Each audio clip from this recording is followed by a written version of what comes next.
Welcome to a Tuesday night show to Talking Iowa Hawkeye Sports. You can also find us on Facebook under the same name. Just come and be added to the group. We'll keep you up to date and informed on all kinds of news. We are running a little late tonight because I was dealing with a power outage. I still don't know why there was a power outage, but when I went outside, I heard sirens all over the place. So probably a car accident took out a telephone pole somewhere. Anywho, don't forget to subscribe. Hit the subscribe button. Hit the like button. Leave us some comments. Okay. We're adding a lot. I think we're up to 633 subscribers, so we're moving quite a long ways there. We're moving along. So here we go. Tonight, just go ahead and leave comments. Add your questions, whatever you want to do. It's just me and Kelvin. Guys, I forgot to tell you, and I noticed on the thing, we're going to have to get a new intro. Paul's taking a break from the show, and Jason is too from going on screen, but he'll be on screen once in a while. But you can look at his, if you watch the comments tonight, you'll see Jason will probably leave some comments here and there tonight. So anyway, we're going to get started right away. We got a lot going on tonight, men and women's basketball previews. We're going to talk about the football schedule, kind of want to hit a little bit on the recruiting front. And Kelvin has got some news he wants to share. Go for it, Kelvin. Okay. Ben McCollum keeps his basketball recruiting under wraps. When he gives a kid an offer, a lot of times he'll say, please don't put it out that we offered you, because then other big schools will come chasing. But anyway, he offered the Conan brothers. It's Koehnen from Wisconsin, and they're about 6'5", 6'6", 6'7", wing players from Wisconsin. 2027, 2028 guys, and one's under the radar and one certainly isn't. And Iowa State University in Wisconsin will be in there. Iowa State gets a lot of players out of Wisconsin, so maybe Ben will start getting some Wisconsin kids. Then just before I went on air, I heard about a shot kid who's one of the top tight ends in the country, 2028. He's from Indiana, and Abdul Hodge stopped in and offered him today. And he is just over the moon, even though he has Alabama and Miami and Indiana. He says, I got an offer from tight end U, and he listed all the Iowa tight ends. He said all the best tight ends are from Iowa, and I think we have a pretty good shot there. And then a quarterback who would be in our next recruiting class of 2027s, Jake Narot from Northwest Chicago, 6'5", 200 pounds, and he's very good he's a pro type passer, kind of like Bessinger, not a great runner. But boy, can he throw a football. And he's from a huge Hawkeye family. His sister's on the rowing team. His dad was on the Iowa football team for a little bit for Hayden, I think. He might have got hurt. I think he was a defensive lineman, maybe, but that's real good. And then heard about Epinesa, his nephew Ezra. Boy, these Samoan names. Maybe Sinelvi. He's 5'10", 205, and he's from Nevada, near Las Vegas. And he is being recruited by Oregon. And I heard about him a year and a half ago when Epi put up videos of him.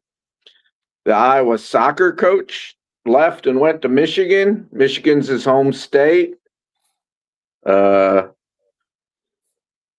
Maybe that's probably why he went there. Michigan's soccer program has been kind of downtrodden compared to Iowa's for quite a while. But and it was a big loss, you know. It was a darn soccer coach for Iowa, and but like I heard 2 podcasts today. It might have been Chad's and then Cakert's. They said the good news is Iowa has the athletic director who is the biggest soccer expert of any athletic director of any Power Four top conference. Because Beth was an All-American ladies soccer player and a soccer coach and so on and so forth. Other news, pretty big deal. Addie Deal, freshman of the week in the Big Ten. Ava Hayden, player of the week in the Big Ten. Hannah Stolke, Naismith, player of the week in the nation. And I just found out before I came on that the United States Basketball Writers America named Iowa women the team of the week with depending on when they started the week, it could have been 3 ranked wins this week. And I think that's all my news, Dean. So you carry Great. the burden now. All right, I just want to put out there, I'm feeling some internet issues going on. So Kelvin, if I happen to disappear for a minute or so, you know what to do, buddy, to keep her rolling. But your screen's been steady and everything. I was worried about mine because it's so cold out here that I get my internet through the MediaCom, and the MediaCom TV station will vibrate a little bit once in a while. And I was afraid it would be me. So far, so good. Actually, I was just going to tell you, you're the one that was cutting in and out and freezing, but I thought maybe it was still on my end, so that's why. Oh, okay. Okay. All righty. Okay, so let's get talking real quick about the men's game tomorrow night. They have USC at home. There is a lot going on with this team. I heard a lot today. I mean, I think our men can win this game, no doubt about it. But the thing I'm hearing and stuff is this team is supposed to be pretty tall, and they got wingspans that are pretty long. And so all the guys were talking about it today on their. You can go to YouTube and find Sturts and Banks talking about it themselves, and then there's another YouTube of our coach McCollum talking about it. But this is kind of funny. So their leading scorer right now is a guy. I mean, they don't give first names. Is C. Baker Marezera? Maybe you guys know him. Have heard of him? Okay, he's 19.1. He's actually not the leading scorer on the team. Somebody named Rice is at 20.3, but he's only played in 6 games, so I'm assuming he's got injured after 6 games and hasn't played after 6 games. Then there's E. Aswar. Guys, and I apologize for butchering these names. I've just never really been good at it. 16.2 points a game. Coffee, who's a forward, 9.9 points a game. And Nessera and Arnes. We'll just say Arnes, 7.5. Marsh, 7.3. Arnes may not be playing either because he's only played in 2 games unless he's come back from an injury and played 2 games recently. You guys can kind of help me out with that kind of stuff. But those are the guys to watch for, Baker Marezera has 4.4 rebounds, 3.2 assists, 1.3 blocks. Asar is 6 rebounds a game, 1.8 assists, half a block a game. Coffee has 7.3 rebounds a game, 2.0 assists, 1 steal, and 1.7.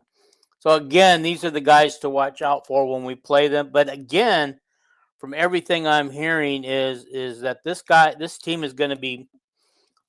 Before I put this one in the win column, now I'm just going to say I don't know how it's going to go yet because we're not near as tall as they are. They're quite a bit tall. I was trying to find the heights of these guys. Maybe a little bit. I just know they're an athletic team. I don't think they're the deepest team in the world, but they haven't been having a tremendous season. But neither is Rutgers, and Rutgers is in overtime with Michigan State right now. So you never know what's going to happen. So. Oh my God! Don't tell me I did this again. I may have gotten the wrong team. Oh. Okay, here's why. I'm embarrassed. Guys, cross off all those stats. I don't know what's going on with me there, but I think I got the wrong team. I went to CBS.com and used their stats, and I may have clicked on the wrong team. It was kind of confusing. But here. Don't worry about it, Dean. Just go with what you find. So. Okay. Alrighty. So here's what I found for. No, I got the right team. What I thought I had was also USC. This is actually the college basketball top people at each sport. So I'm just like really discombobulated tonight, and so darn it, I wanted all that other information we didn't have. Yeah. All I know is about USC is we're favored in the game. The ESPN predictor has us like a 59% to 41 chances of winning. I was 23rd in the net rankings, and USC's 51st.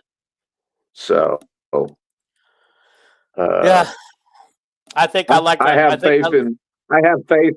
have faith in the Hawkeye men of winning a couple games this week myself, but I'm no expert. I'm no expert. So. Alrighty, let me if you can kind of carry the conversation for just a minute while I bring up get the right USC stats. Yeah. How about them Hawkeyes? Everything's looking pretty good. Hopefully the wrestlers are bouncing back. The football team had another super year. Dean and me are going to go over the schedule at the end of the schedule for next year come out. At the end of the show, we're going to go over that for you folks out there. And it's a pretty weird schedule, but we'll go over that when we get it to it. Yeah. And of course, the Iowa women are having one of the great seasons so far in history for Iowa. And they're doing pretty good. USC is rolling. Yeah. USC men are 4-5, 15-5. And so they're on a 1-game winning streak. Mm-hmm. However, that's not what I was looking for. So they got a comparable record to us then. Yes, they do. And they're two spots behind us in the standings because we're 4-4. We've played one less game than them, and by tomorrow night we'll still be one less game. Yeah. All righty, guys. I'm so sorry, guys. I thought I had the right stuff all set there. If they upset us tomorrow night, they'd be ahead of us in the standings. Well, they'd be 5-5, and we'd be 5-4. So yes, 4-5 we would be, right? Yeah, 4-5. That's what I said. Didn't I say that? Yeah. They would be 5-5, and we'd be 5-4. 4-5. I'm sorry. Yeah. So they're very comparable to us as far as in the Big Ten so far. But. Yeah.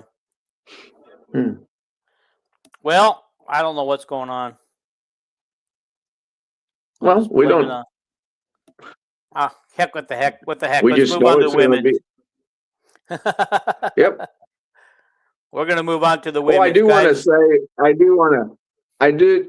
to say that I gave the net rankings for Iowa men at 23 and USC is 51. And then the Oregon game later, Oregon is 109 and Iowa has like an 89% chance of winning that one. So go ahead, Dean. We'll go to the women. All righty. I took these numbers from On3 this morning. I thought they were quite interesting. Cool. Their top, it looks like their top scorer is at 19.7 points a game is from Georgia Tech, transfer Kara Dunn. And we know that she was a teammate of Chit Chat last year, if I'm not mistaken. Okay. Yep. So it looks like both girls benefited from transferring to out of their schools last year. Dunn is 25 of 66 for 37.9 from the arc in Big Ten play. So she shoots a lot of threes. I wish I had. I'm going to have to for the next show find out what our girls are. Individual stat wise, how many times Chit Chat is shot from behind the arc, and how many, what her percentage is. All right. So their effective field goal percentage, which I kind of understand, but kind of don't, in Big Ten play is 45.2%. And the people at On3 said this is probably the biggest reason that their 6-3 record in the Big Ten, and they plummeted onto the NCAA tournament bubble, and has been their offense. USC ranked 17th in the conference in effective field goal percentage, 59.2%, and averaged just 63.9 points per game over their last 7 games. That falls right into Iowa's hands because that's about what they're giving up. Yeah, the USC is a below average efficiency on offense, but as good a defensive team as there is in the Big Ten. That's the bad news for us. Is their defense is smothering, and they have big athletes. Yeah, their defense. Their defense offsets their offense a little bit, but anyway. Okay. Well, what I kind of wanted to find out is what they average offensively. Defensively. Yep. Defensively. I already gave their offense, but let's see if I can find that again. Okay. They're 34% offensive rebounds percentage against conference full. Has only managed to turn 117 offensive rebounds into 106 second scores. That's pretty crazy. Okay, so their effective field goal percentage given up is 44.1%. Although they've lost 6 of their last 7, or 5 of those 3 losses have come just by 7 points or less. The reason for that has been their defense. They have not allowed their struggles on offense to bleed into their defense, which ranks second in the conference in effective field goal percentage given up during the Big Ten play. So that kind of just goes what you said, that they're okay. All right, here's what I wanted to find. Yeah. The Trojans have given up 80 points to UCLA, but in their other 8 conference games are giving up just 64.5 points a game. So even though they're only averaging 63 points a game, they're giving up about the same. So that's just about the same. So if they score 63, and we score 64, we win by 1. That's all I care about. I don't care if we win by another blowout. We just want to win, don't we? We just want to win. 1 point win is just as good as a 7-point, 20-point win. Like you remember last game when I said I knew we were going to beat Ohio State because they played 4 gals that were 5'9" or shorter. Yes. Well, USC is a great defensive pressure team like Ohio State, but about all their guards are like 6'1", almost as tall as Hannah. Hannah's 6'2". So this So might that's not be where a I'm great saying game.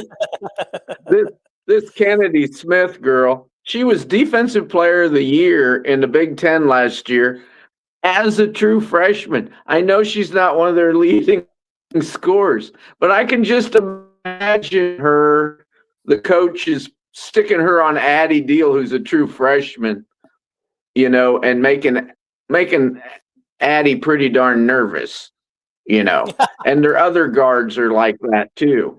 That's what I'm mostly. I think we're going to beat USC, and I think we're going to really beat them. I don't think we're going to beat UCLA, but USC, even though the record's 13-6, I looked up the net for the women. The Iowa women's net ranking is 10th in the nation. USC's, even though they've lost all these games, is 23rd.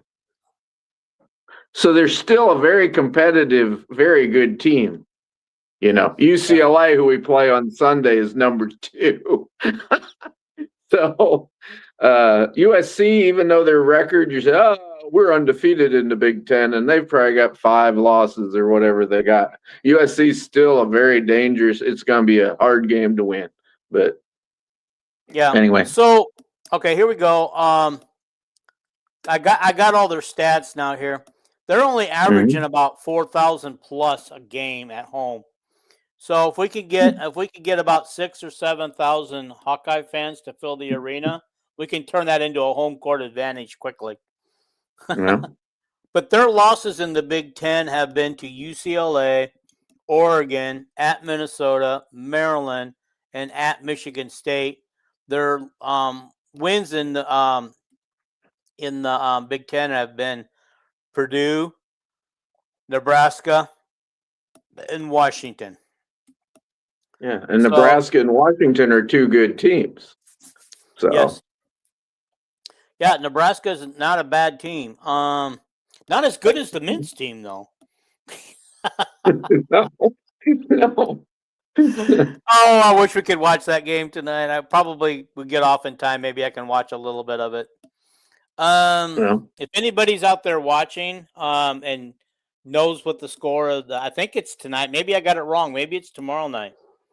But I was thinking it was tonight on Peacock, I thought. Yeah. Well, Rutgers took Michigan State into overtime, but Michigan State's winning the overtime handily, so in the men's. So okay, I have some updated. I wanted to watch the NFL net. I don't have the NFL Network. I wanted to watch Wet Jet and Gronk and Carson Shire play tonight in that bowl game, but so I didn't get my way either, Dean. Okay, all right. So here's a little bit difference. These have been updated. These are updated stats. USC is averaging 68 points a game and only giving up 59 a game. Their 3-point shooting team they're not very good at it. 30%. However, they're only giving up 27% for three pointers. So that probably means they're pretty good at perimeter guard shooting or guarding. Yeah. Okay, hang on. My eyes are really messed up. Them 6'1" guards are hard to shoot over. Yeah. The 3-point line. So this kind of reminds me of Oklahoma. You remember all them tall girls? Yeah. Okay. Reminds me of South Carolina. So. Okay, so they're forcing 18 turnovers a game while they only give up 14 themselves. Their turnover margin is 3.8. Their assist to turnover ratio is 1.2. They have 9 steals a game, and they only give up 8 steals a game. They have 6.4 blocks a game. They give up 4.3 blocks a game. We already talked about the 3-point percentage. How about their free throws? They're at 68%. Their opponents are at 69%. Does nobody value free throws anymore? This is ridiculous. It's like nobody cares about free throws. It's like watching wrestling lately. Does anybody care about pinning anybody anymore? Because I think they don't go for the pin anymore. I think nobody works toward a pin. But anyway, but it's like the free throw. Nobody cares anymore. It's like, okay, who cares? You know. But their opponents shoot 11 free throws a game, and they shoot 10. Rebounding, they are 38 rebounds a game. They're giving up 38 rebounds a game, so that's a wash. Mm-hmm. Okay. Overall field goal percentage is 40%, and they're allowing 37%. So that being said, let's go over some of these people that we wanted to talk about a little quick. We mentioned Jazzy Davidson the other night, their leading scorer on the game. Sure. Yeah, that's right. Because I always have to go like, I hate the way they do these. They need to put these right there. 16.3 a game, and I think I mentioned that the other night. Kara Dunn is averaging 14.8. And then you mentioned, because you mentioned Kennedy Smith, but she's number 4 on the list behind London Jones. And so they're all averaging around 11, 10 points a game each. And so, honestly, that's who we have to look forward to. I think we can win this game. I think both men and women can beat USC. But remember the last time the men and women played the same team on the same week, what the result was? Each team came away with a close loss at Iowa State. Oh. Both teams got screwed by the referees. Okay. Okay. Alrighty. But we're going to turn that around. We're going to flip it. Iowa's going to go into the UCLA game 10-0. I hope they don't think this is like you were talking about. I hope they don't, because this is not a trap game for them, that they're kind of eyeballing UCLA. Because they almost won that game in overtime last year. Well, they should be able to, like when I look up the game, Iowa's the underdog in this USC game. I know it. I know they are. The ESPN predictor has USC winning, 56% of the time or something, and so the girls shouldn't be thinking that, and I bet they're not thinking that. Hopefully, I just hope Jan's got their eyes open. Well, I'm sure coaching basketball, you can't be like Jan said in her press conference, some reporter twice said, "What are you telling Addie Deal going into her first starting game and it's in California?" And Jen says, "Not telling her nothing." She said, "Addie knows how to play." She says, "All our girls know how to play. I don't tell them before the game, we have our strategy, but I don't tell them to think anything different psychologically. You go out there to play good basketball, and but I hope Addie, handles the pressure going home, first start against a very, very good defensive team, and I pray she does well because she deserves it. So. Yeah, I agree. I just hope the pressure of starting doesn't go to her. But like I said, coming off the bench in the first 23 seconds of the game and playing the rest of the game, she was fine. If she didn't feel the pressure then against Ohio State, she should be fine against USC. She'll be playing against some of her home family and friends that they alone will probably pack the USC gymnasium. I don't know, but it would be good if we had a lot of Iowa fans there. But hopefully we will. See. All right. I know you'll find this interesting. Yes. I listened to there's a computer predictor, like a Torvik computer predictor. They predict the Iowa men to go 12-8 in the Big Ten they're starting today and predicting how they do, that they're going to go 12-8. We take that and finish 6th in the Big Ten. They got the women losing 3 games total. What 3 games other than UCLA would you say they predict Iowa women to lose?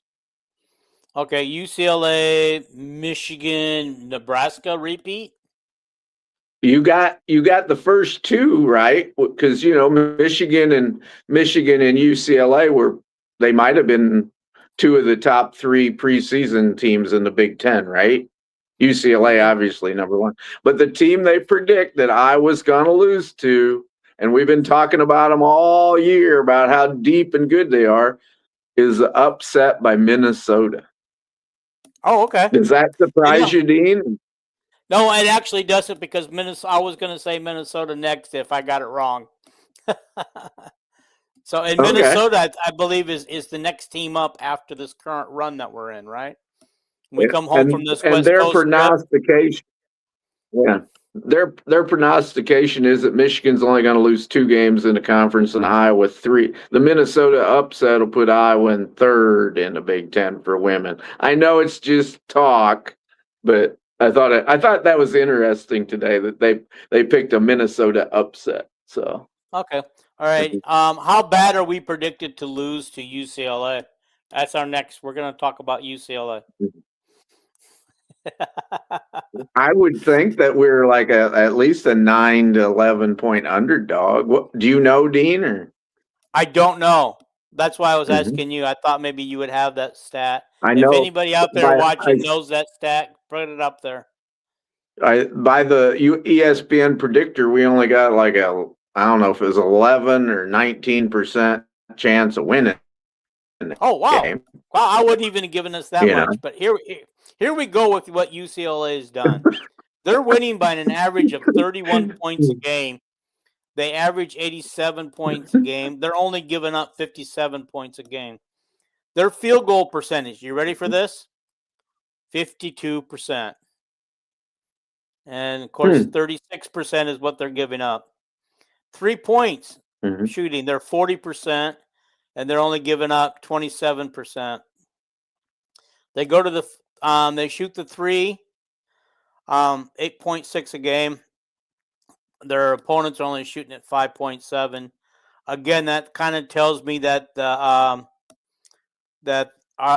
people aren't getting to the 3-point line open very much, that they're having to find other ways to score. And judging on holding teams to 57 points a game, other teams are not finding a way to score. Free throw percentage is here we go. Here's a team that actually knows how to shoot free throws. 77%. Yeah. Okay. And that makes a difference in the game. If you can shoot a high percentage like that, that helps. You know what I think the key to having a good women's free throw percentage is, Dean? What's that? I think the key is to have some post players that shoot free throws well. Because everybody that ain't a post player in women's basketball is a 3-point shooter, right? So they're going to naturally be a decent shooter. Like McCabe goes to the line, she hits her free throws. Feuerbach goes to the line, she hits her free throws. Chit Chat hits her free throws. Right. Yeah. But Iowa, the only reason our free throw percentage is low overall is our 3 post players. Right. Yeah. And that's why I said in the one game, when the game was on the line, and I didn't want them following Hannah. I didn't want Hannah to go to the line with the line on the game. So it's like, take her out, take her out, take her out. Don't use her on the offensive side of the board, on the offensive, because let's get all of our ball handlers out there who can shoot to handle the ball. One thing about Hannah, though, in her career at Iowa, she's always been a better free throw shooter when the game's on the line. Yeah. Historically. Now Layla Hayes just needs to learn to shoot free throws, But she does. And the thing with Iowa, who's going to get to the free throw line the most? Our bigs, because we feed them all the time, and that hurts our free throw percentage. Yeah, and that's a good explanation. Hey, hi, Collector's Dream. We're glad to see you back tonight. He says, thanks for the content. Make sure we are all like and subscribe. Hey, maybe he's the Mhm. reason for the big boost lately. Thank you. I Yeah, do want to I don't know. while we're talking about that, our last two episodes have gone way over 600 views. One's pushing 700. So, guys, thank you for the extra views. Thank you for the extra shares. Whatever you guys are doing out there, keep doing it. Let's keep getting those extra views. Here it was just a few months ago. We were struggling. We were losing viewers, and now we're getting them back and plus more. So we really appreciate that. Okay. Where were we? Oh, turnovers. I like to go to turnovers too. Um, Mhm. this isn't that different. They're doing 13 turnovers a game, but they're only forcing 14. I would think a Mhm. team, that kind of presses and play defense would kind of cause more turnovers than they do. But Mhm. they're stealing the ball 8.5 times a game, and their opponent's only 5. They're blocking 4.7 a game, and their opponent's only 2.7. Um, Mhm. so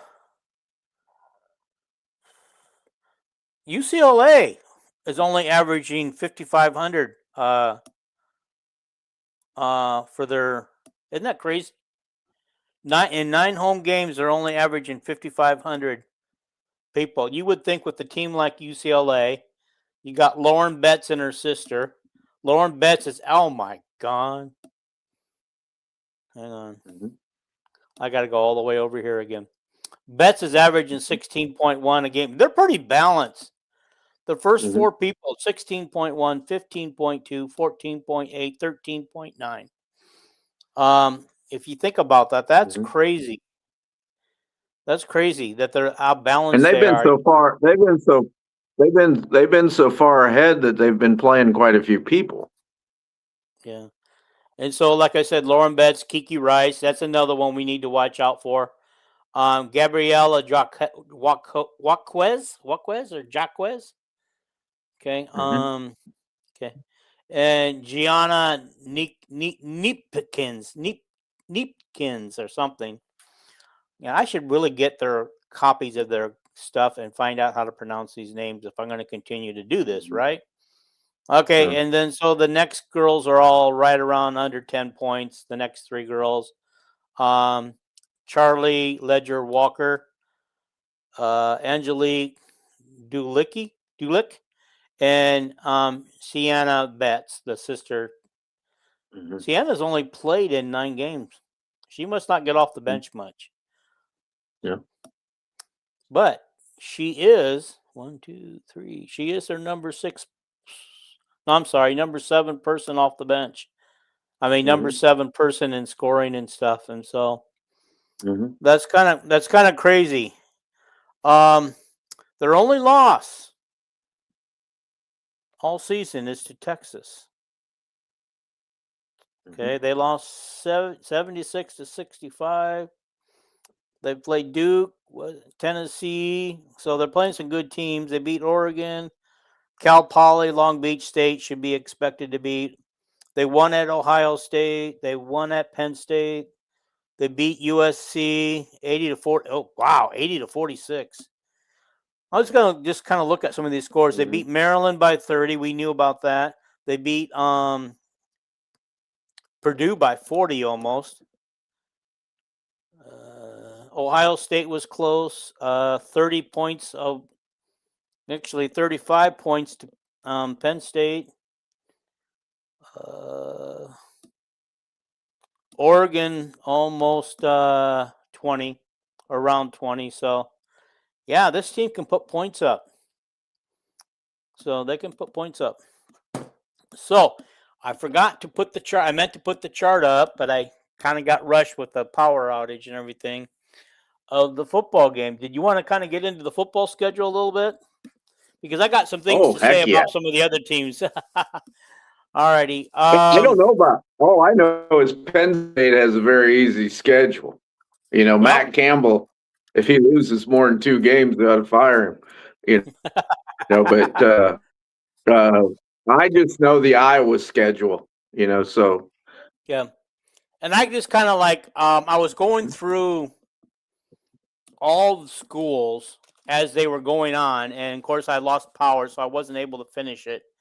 But I was going through all the schools and trying to figure out, I put down how many who I considered in the Big Ten, top half of the Big Ten, how many each had the top half of the Big Ten. And so let's first of all talk about Iowa's schedule, which is no surprise. It's been leaked for about a week. I'm gonna skip over the non-conference games. I believe UNI and Iowa State, and I don't remember the first opening game. Northern Illinois is the third game. Okay, we should win all three of those. Iowa State's in a rebuilding, so we should beat them. We're at home. Okay. All right, we're at Michigan to open up Big Ten play. This kind of makes me mad. Not that we're playing Michigan. Okay, it makes me mad that we keep opening up on the road.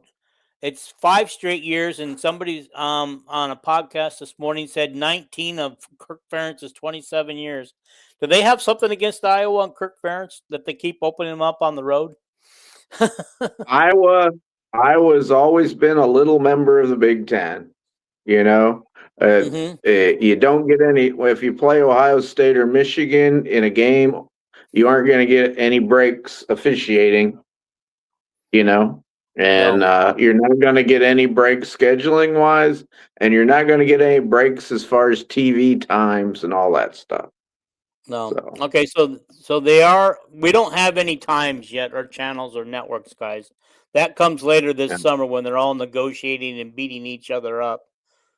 Then we come home to play Ohio State, and then we go back out on the road to Washington. Okay. And every preseason poll I've seen, Dean, yes, has Ohio State number 1. Yeah. So we're coming with about every poll has Michigan in the top 15 because Michigan and Oregon and Washington had the youngest teams in the Big Ten this year. So Michigan has a lot of people returning, just a different coach, probably a better coach.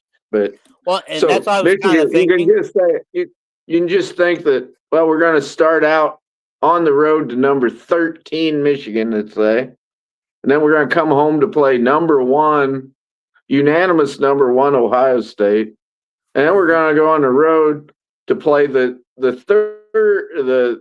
team that in most preseason polls is about 18th, Washington, on the road. Yeah. And Washington has a very good home field advantage there. So, yeah, I agree with you. It wouldn't surprise me if we started out 0-3.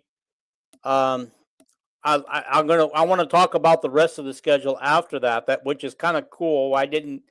Until Big Ten Network pointed it out, I didn't even catch it. But Michigan, if we're ever going to beat Michigan, this would be the year. But they do have a great coach, and they still have talent. So good coaching and talent, can win. But so can, how I want to put it, so can teamwork and heart and hard work can win. So can Kirk. So can Kirk Ferentz. Okay, so I think we're gonna beat Michigan. That's to me that's the most likely game we win out of the 3. Yes, I agree with you on that. Yeah, I don't think Washington is going to allow us to win this game, especially after we pretty much pretty much caked them up and stomped on them and rolled them over and said, Washington, welcome to the Big Ten in Kinnick Stadium. That they got a lot of the same players coming back, and they got the same coach, so they remember that ass kicking 2 years ago. All right. I personally think the only one of the 3 games we're going to lose is Ohio State at home, and I'd love an upset there. I'm pretty positive about this team, even though we don't have a returning quarterback. Which is crazy, Calvin. Can I make a prediction? If we start the season 3-0, we got a bye week after that, okay? We're going to lose to Minnesota the first week off the bye week because every time we go on a bye week coming off a high, we play badly. Yeah. We play badly after the bye week, against the team that we Mhm. should beat. But Minnesota, we're at Minnesota coming off the bye week. Mhm. Then we're at home from Wisconsin. Then we go to Northwestern, and guys, I'm kind of scared of that game right now. Northwestern, especially in their new stadium. I'm glad we're not there to help them open it. That was my Mhm. worst fear, that would be our first game of the year at Northwestern. Mhm. Then we come home to Purdue. Then we go on the road to Illinois, and they kind of scare me a little bit because I think they're going to be all right. Nebraska, I don't even know anymore what to. Nebraska's at home. I don't even know what to think of Nebraska anymore. I'm so confused as to what they've got. Oh, I forgot the big news about Nebraska today. What is that? They started a new Big Ten sport in Nebraska, and I'm not joking. Women's flag football. I heard that. And Is that for real? yeah, I thought that you was a know joke. what? It's women's flag football. No, it's for real. I think they're the only team in the Big Ten that's got this, so they're going to win the Big Ten championship in women's flag football. But you know what I think they should do? Mm-hmm. They should get Raiola back. He could be the girls' player. Well, here's a question for you though: is it an NCAA sanctioned sport? You mean like when Iowa did division? I don't think. I think So it's it would like be- when we did. I think it's like when we took up women's wrestling. It won't be in the Yeah. beginning. It'll be a club sport probably. Yeah, But until other teams pick anyway, it up. But sorry, yeah, and Iowa. sorry I threw that in there. Sorry I Yeah. threw that in there when you're trying to go over the schedule. But I thought it was No, funny. no, that is fine. I heard it, but I thought it was kind of an AI comment. And yeah, and Iowa men. I don't know if they still do, but they have a club hockey team which has done really well in the past. I don't know if they do this year or not. Yeah, And it will never. They have club. What's that? They have club rugby and a lot of They do. a Matter of lot fact, of different stuff. matter of fact, my classmate's grandson is the star of the rugby team, and he's never played rugby a day in his life until he joined the Iowa team this year. Yeah. Yeah. But you know what? Okay. My comment is on the schedule. What's that? I don't know if you're ready for my comment, but No, I go ahead, noticed. because I got a comment or two too. I looked at our Big Ten schedule, and I think out of the top, to me, the top 6 Big Ten teams that we play in our schedule, other people might disagree with me, but of those the top 6 ones on our schedule, we play 5 of them on the road. And the only one we get to play at home is the number 1 team in the country, because I personally, I think that Northwestern and Minnesota are going to finish above Nebraska and Wisconsin.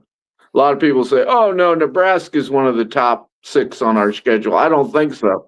I think Nebraska is going to take a step back this year myself. But okay, all righty. Well, okay. First of all, a couple of comments I wanted to make. Our final 6 games in the Big Ten are our old West teams. Okay, Big Ten West. Could we go 6-0 against our old West counterparts for another 6-3 year or better? I think we're going to be favored in every one of them games, and all likelihood. You never know about injuries or anything, Dean. You know that, but it's too early to predict. But yeah. but I mean, we eventually will do our too early predictions. Maybe after spring, we'll see. Cyhawk says, "Welcome back, Cyhawk. Shrine Bowl on. Gronowski doing well. Weejan with the return out to the 50. Shar playing solid." Cyhawk also says, "Ohio State goes down in Kinnick." Well, That would be good. So. That would be great. Wouldn't that be great? Could we have another Woodshed game? My dream is not to have it once, but to do it again. Another Woodshed. Yeah. I just take a victory, but it's so funny that Kirk, I sent you the statistic. The Big Ten is so weird with Iowa. Kirk has only played Ohio State in 27 years. This will be 7 years, I think. Isn't that weird, Dean? That is weird. No, that is weird. But Because he started out playing them not every year, but almost every year. Yeah. 2002 we didn't get to play them. We'd have beat them that year, but we didn't get to play them. No, and we wanted to play him in the bowl game. We wanted to send us both to the Rose Bowl. That would have been an impossibility, but Iowa wanted to play him so bad. That would have been a national championship game, but Miami was too damn good not to be in the national championship game that year. But who won, Ohio State or Miami? Ohio State won in overtime. It was one of the big upsets, because that Miami team was ridiculous. They were ridiculous. They had Ed Reed at safety, and they were a great team. But we have any comments, Dean? Yeah. Okay. Now Cyhawk says more interceptions next year for sure with all those DBs. Mm-hmm. I thought we had a down year for interceptions. I'd have to go along with that. So, okay, I want to explain to people what I did. One thing I want to point out, Dean, sorry to interrupt you, but when you said, I think we're going to have one of our letdown games, after maybe beating Washington, and then have a letdown against Minnesota. One reason I don't think that I was going to be as susceptible to letdown games is because of the transfer portal. We have I think we have a much deeper team. We used to have 13 walk-ons in the 2 deep. The only walk-ons in the 2 deep we're going to have anymore, other than Vanami, who came as a walk-on, is going to be, kickers and long snappers. Our depth, Kirk has got to backfill his depth chart, his roster so much this year that I don't see injuries and letdowns happening as much. I could be wrong. All right. Max Llewellyn tested as the 4th fastest defensive end in the Senior Bowl practice. All righty. Yeah. Okay. Now I want to go back to this. Okay. Now I don't have every team, but I was kind of parting down, like I said. I wrote down who I thought everybody's strongest opponents were, and and basically I justify it by saying top 9. Okay, and I didn't include Iowa in these. Okay, I just left Iowa out of it. Okay, because for some of these people, Iowa would be a strong competitor, but Indiana, because they did Indiana first. So they have Ohio State. They're at Michigan, USC, and Washington. I don't know. One of those they travel to. I just don't remember which. So Indiana has 4 really strong competitors that those games could go either way. And I don't know where Indiana's actually picked in the national picture. If Ohio State's picked it, number 1 already. The polls for Indiana that I've been seeing have been fifth or 6th. Okay, so kind of like last year, they didn't get the respect off of last year until in this year winning a national title, beating a lot of great teams, 6 I believe ranked teams along the way, and they're not getting the respect to start next year. Okay, Oregon, so I think they got 5 teams. That could possibly lose to, or they're struggling. Tough teams. Illinois, tough teams. Tough teams. Illinois, Ohio State, Michigan, Washington, and USC, and so that's a lot. Okay, Ohio State they have to play Texas as a non-conference game, so there's a tough game right out of the block. Ohio State also plays Illinois, Indiana, USC, Oregon, and Michigan. So really, I got 6 games right there that are really tough. And so then Michigan plays. So you're thinking Illinois is going to be pretty good. I've got Illinois in the upper half of the league. Yes. Okay, I think they'll be right in there. Yeah. Okay. I They think they're just going to be got upper they had half. to replace Illinois' got to replace so much next year. Yeah. Like the whole offensive line and their quarterback and maybe and I'm wrong. Yeah, maybe I'm wrong. well, Guys, Bielema got 35 portal guys, so I'm sure they're pretty good guys, So. Yeah. I just want to point out that I'm not including Iowa in these guys I know. because just for the fear pack that I can't. Michigan plays Penn State, Oklahoma, Indiana, Oregon, and Ohio State. They've got 5 what I call really tough games. Okay. USC plays Oregon, Washington, Penn State, Ohio State, and Indiana. 5 tough games. Illinois, now I don't have Penn State here, but everybody tells me that Penn State has the easiest schedule. Illinois might have the second easiest schedule. Okay. Illinois has 2 tough Big Ten teams, Ohio State and Oregon. That's it. Okay. They do play Duke Because you left. Duke won the ACC because you left. Yeah, because you left Iowa off. You left Iowa off. Yeah. Off Illinois' schedule there. So. Right. Yeah. I did.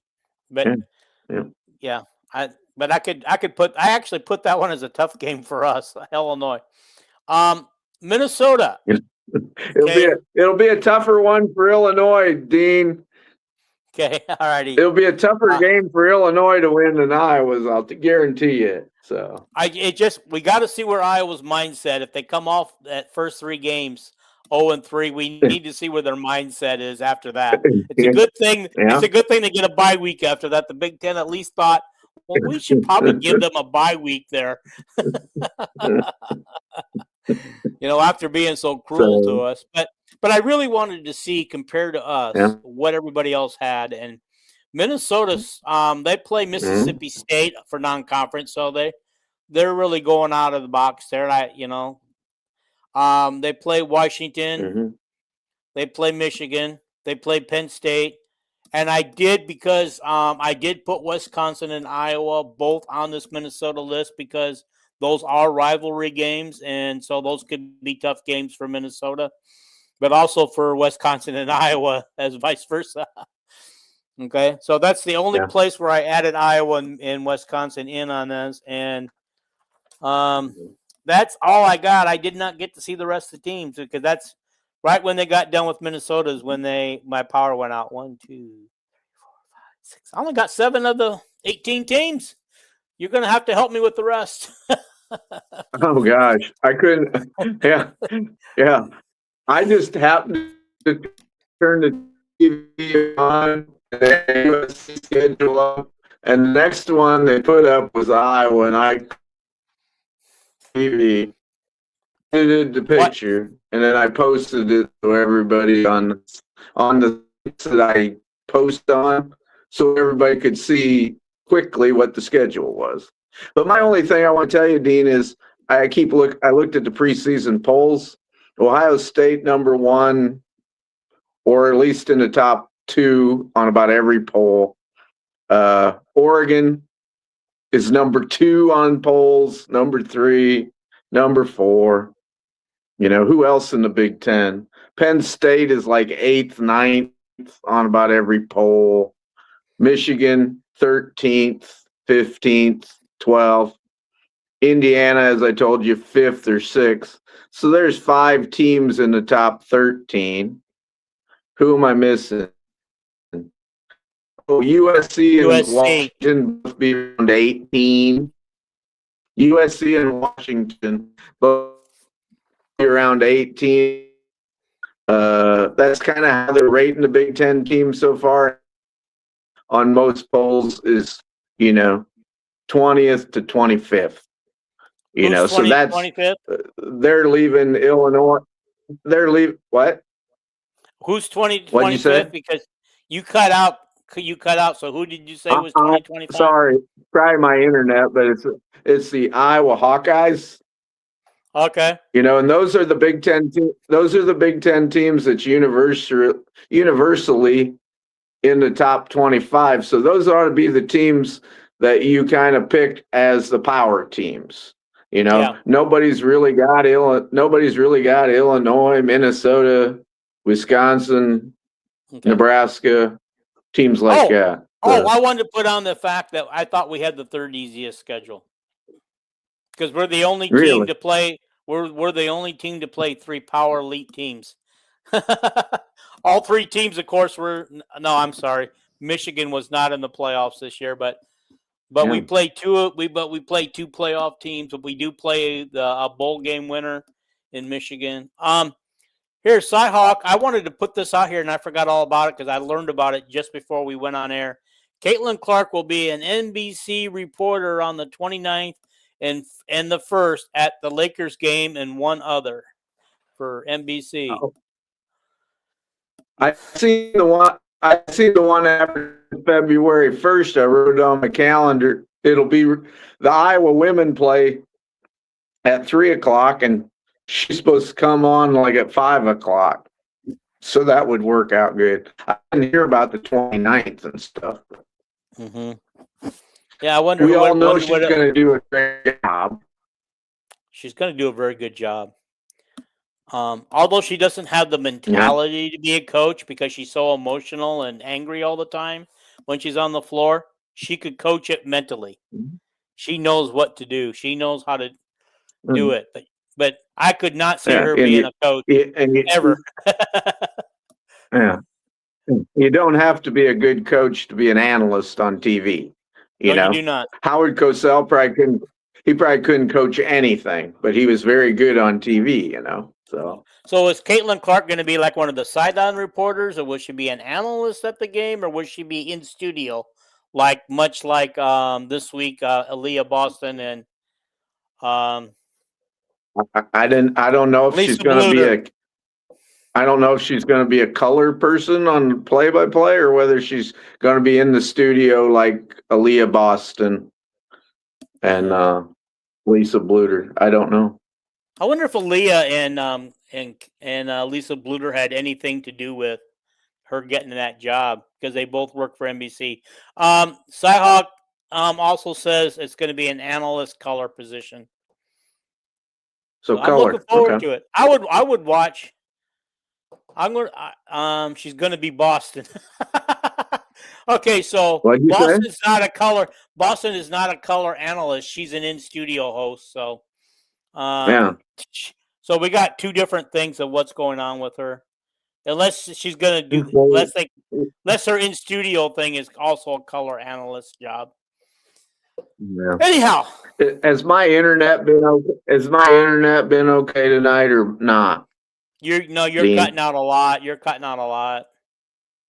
I'm sorry. Yeah, you're freezing up. But yep, Hackwell says she's in the studio for two games. Yeah, I think that's where she probably would be. You know, don't want to put her out on the actual game yet. You know, until she gets a feel for it. I mean, but she'd be anyhow, I don't. If she was doing color, she'd be throwing them damn refs under the table. That's for sure. True story. Did you want to do anything? No, let's not do that tonight. Pre-game analyst is what Cy-Hawk says. So okay. Yeah. So I'm fine with whenever you want to wind the show up. Yeah, I think we want to wind it up here. It sounds good. We're gonna wind it up. Wind her up.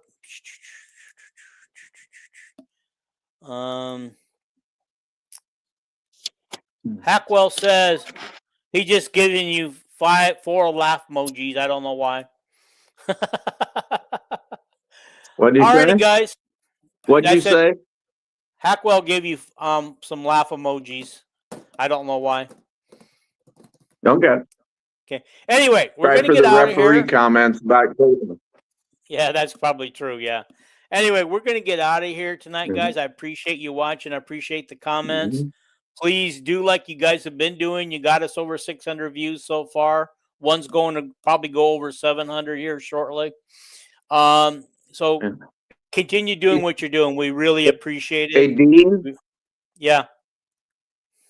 Hey, yes. Dean? Yes. Will you explain to people that Kyle does, like, what does he do? Play-by-play or something? Is why Kyle wasn't on tonight, and he'll be back. So Yeah. Oh, yeah. Kyle's not on because he's doing the Mediapolis play-by-play. He sent me the link for the game at 4:00, and I tried to go on and listen, but it would not work for me. Yeah. And yep. Hackwell did say that laughing emojis was for the refs. The ref CC talk. Okay, we're going to get out of here, guys. Thank you. Hit that subscribe button. Hit the like button. Hit the comment buttons. You know, leave a comment. Share away. Whatever you're doing to help us get over 600, continue to do it.